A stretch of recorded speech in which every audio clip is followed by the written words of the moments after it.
oqila ayol deyishadi. Nima uchun aqlli ayol, dono ayol emas, aynan oqila ayol? Aslida oqila so'zini ma'nosi ham aqlli, dono degani. Lekin oqila bilan aqlli ayolning farqi bor-da. Aqlli ayol nima qiladi?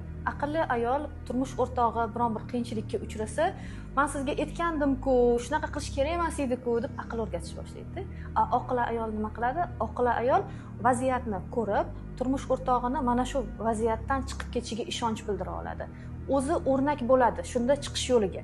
Va aytadigan bo'lsak, aql o'rgatmaydi, o'zini namuna qilib ko'rsatib, chiqish yo'liga nisbatan boshlaydi. Avvalo ishonch bera oladi. U turmush o'rtog'iga nisbatan ham, farzandlariga nisbatan ham. Endi aqlli ayol boshqalarning oldida o'zini aqlli ko'rsatishga, xato gapirib qo'ymaslikka, qaysidir ma'noda boshqalarning ham xatolarini ko'rsatishga harakat qiladi. O'shaning uchun ham odamlar undan ehtiyot bo'lishga harakat qiladi. Uni oldida xato qilib qo'ymaslikka, xato so'zlab qo'ymaslikka harakat qiladi. Oqila ayol nima qiladi? Oqila ayol hammani tushunishga, insonni boricha qabul qilishga qiladi.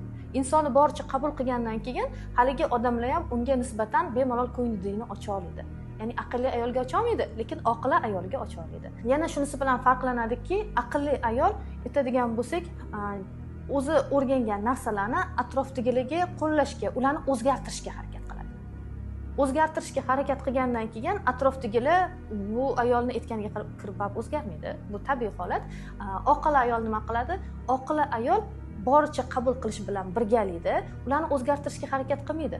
Ularni qaysidir ma'noda ularga hamdard bo'la oladi. Ularni aytadigan bo'lsak, rivojlantirish yo'lida o'zi birinchi o'rinda namuna bo'la oladi.